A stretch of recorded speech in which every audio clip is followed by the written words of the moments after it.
नमस्कार, मैं हूं देवंकुर वधावन। राजस्थान तक के सभी दर्शकों का बहुत स्वागत है। आज मैं राजस्थान तक के दर्शकों से बात करना चाहूंगा डिस्टर्ब्ड एरियाज बिल के बारे में और एसओजी की बड़ी कार्यवाही के बारे में। पर शुरुआत करूंगा एक बड़े फैसले की बात से।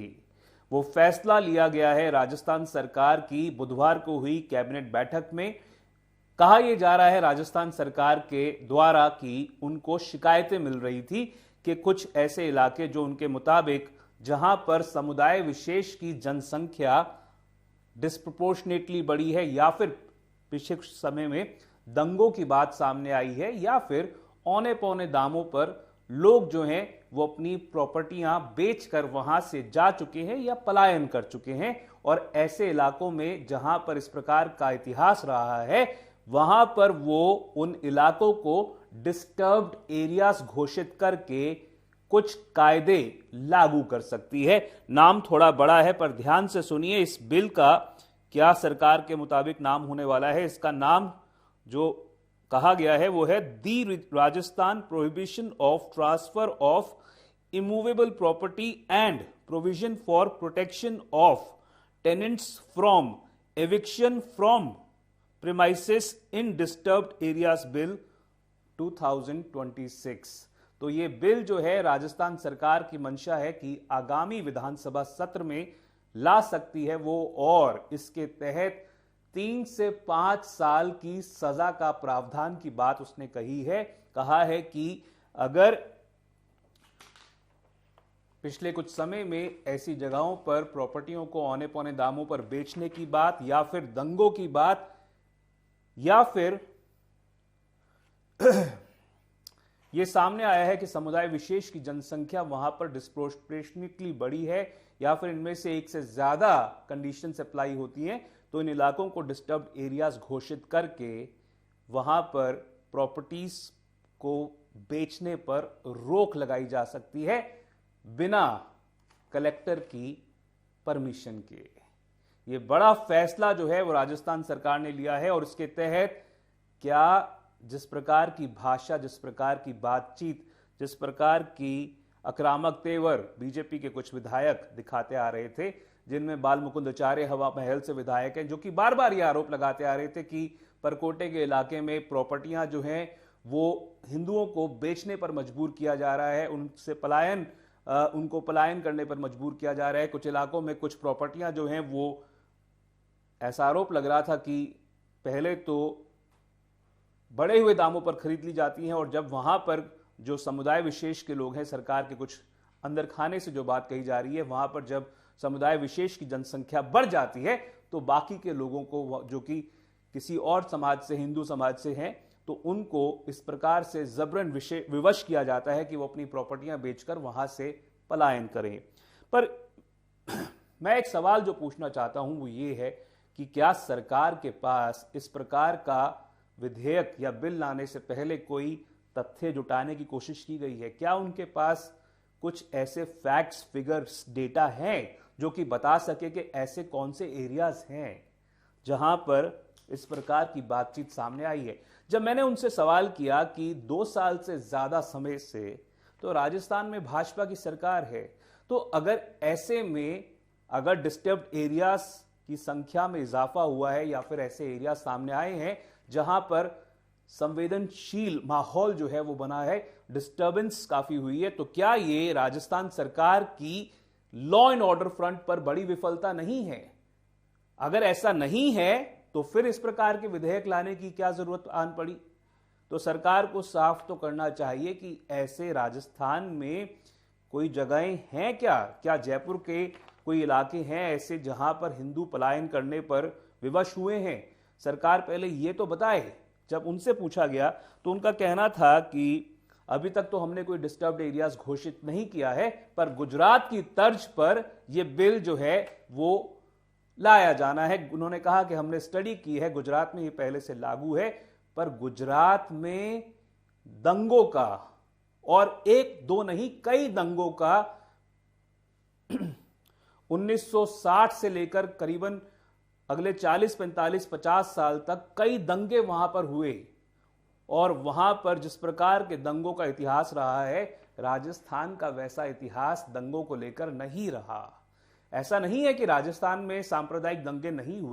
हुए हैं, पर क्या राजस्थान में इस प्रकार की परिस्थितियां पिछले 2 साल में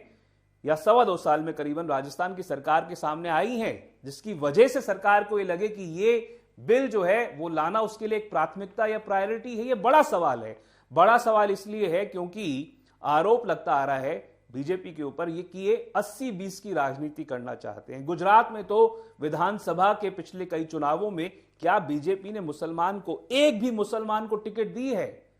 क्या राजस्थान में भी बीजेपी उसी प्रकार की राजनीति करना चाहती है जिस प्रकार की राजनीति वो गुजरात में करती आई है? यह सवाल बड़ा है, क्योंकि जिस प्रकार की मंशा गुजरात में बीजेपी जता चुकी है, क्या उसी तर्ज पर राजस्थान की बीजेपी भी चलेगी? क्या उसी तरह से राजस्थान में बीजेपी, जिस तरह से कई लोग कहते हैं कि चुनाव में जो बीजेपी है उसका पहलू यह है कि जो लोग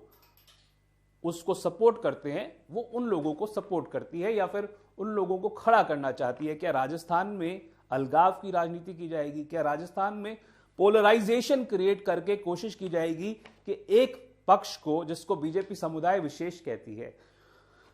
उनके धर्म का नाम नहीं बोलती है, पर यह किसी से छुपा है क्या कि वो किस लोगों के बारे में बात कर रही है, किन के बारे में बात कर रही है और क्या कहना चाह रही है? और इस बिल से क्या साफ तौर पर यह मंशा नहीं है कि दिखाया जाए कि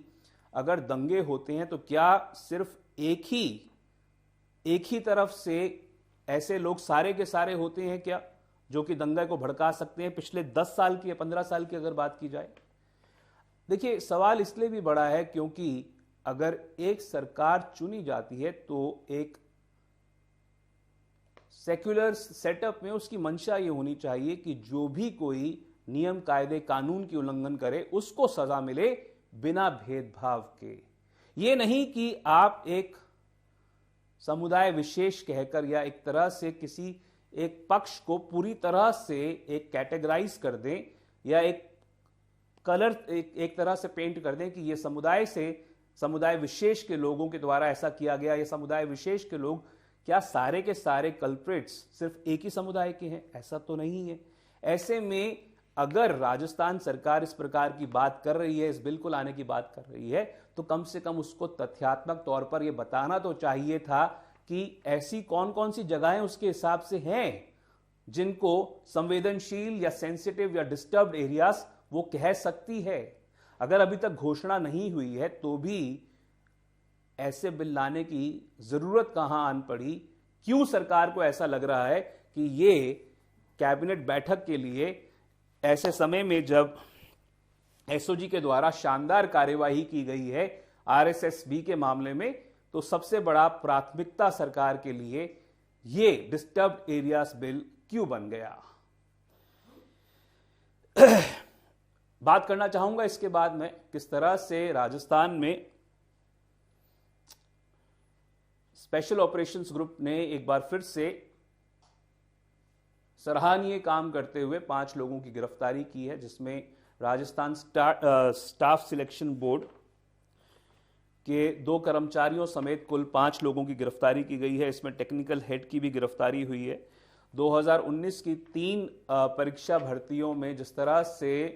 ये कहा जा रहा था कि जो OMR शीट्स थी उनमें घालमेल करके कई ऐसे अभ्यर्थी जिनके नंबर्स कम बढ़ रहे थे उनको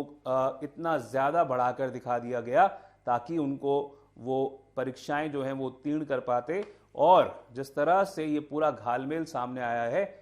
बार बार ये कहा जा रहा था कि बड़े मगरमच्छों पर एसओजी जो है वो हाथ नहीं डाल रही है, पर कम से कम पिछले कुछ समय में जिस व्यापक स्तर पर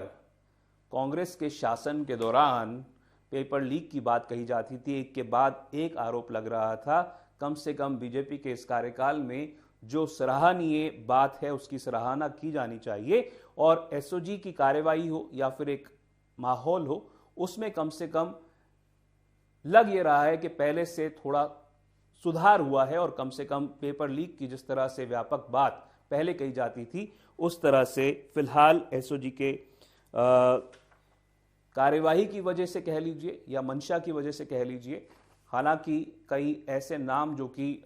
भले ही वो कांग्रेस की अशोक गहलोत सरकार के कार्यकाल के दौरान हो, जिनसे उनको पूछताछ करनी चाहिए थी, भले ही वो पॉलिटिकल नेता हो, उस तरह से, उस कदर से, उस मंशा को दिखाते हुए, भले ही वो आरएएस भर्ती प्रक्रिया रही हो, भले ही वो एसआई भर्ती प्रक्रिया रही हो, जो आरोप लगे हैं, हालांकि कई बातें जो हैं वो कोर्ट के समकक्ष भी रही हैं, कोर्ट के अधीन भी रही हैं, और कोर्ट का फैसला जो है वो तय कर सकता है कि आगे का क्या रुख रहे। पर जहां सरकार की मंशा जो है एसआई भर्ती प्रक्रिया में पूरी तौर से खुलकर वो इस बात को जता नहीं रही थी कि वो कम से कम कोर्ट के बाहर नहीं जता रही थी खुलकर कि वो इस पक्ष में है या नहीं कि एसआई भर्ती प्रक्रिया को रद्द की जाए, पर कम से कम जो जांच एजेंसी है सरकार के इतर, मेरा मानना है कि सरकार से मेरा मतलब है जो पॉलिटिकल डिस्पेंसेशन है, जो मंत्री हैं, जो मुख्यमंत्री हैं, उनके जो एजेंसी है, जो इन्वेस्टिगेटिंग एजेंसी है, उसके काम की सराहना की जानी चाहिए। 5 लोगों की गिरफ्तारियां हुई हैं और जो एजेंसी जिसको ओएमआर शीट की स्कैनिंग का काम दिया गया था, उनके भी 2 कर्मचारी जो हैं वो गिरफ्त लोगों में, 5 लोगों में शामिल हैं। एक पूनम माथुर जो कि अभ्यर्थी जिनकी गिरफ्तारी हुई है, जो कि रिश्तेदार बताई जा रही थी आरएसएसबी के टेक्निकल हेड की, उनकी भी गिरफ्तारी हुई है। आरएसएसबी के टेक्निकल हेड की भी गिरफ्तारी हो चुकी है और आने वाले समय में इस पूरे मामले में बेहद संभव है कि और गिरफ्तारियां हों। राजस्थान में फिलहाल जो राजनीतिक सरगर्मियां हैं वो तेज होती हुई नजर आ रही हैं। आरोप प्रत्यारोप की राजनीति पहले से ही चलती आ रही थी और आने वाले समय में और तेज हो सकती हैं कई मुद्दों को लेकर, जिसमें से एसआईआर भी एक मुद्दा हो सकता है। फिलहाल के लिए राजस्थान तक के सभी दर्शकों का देवंकुर वधावन की तरफ से बहुत धन्यवाद।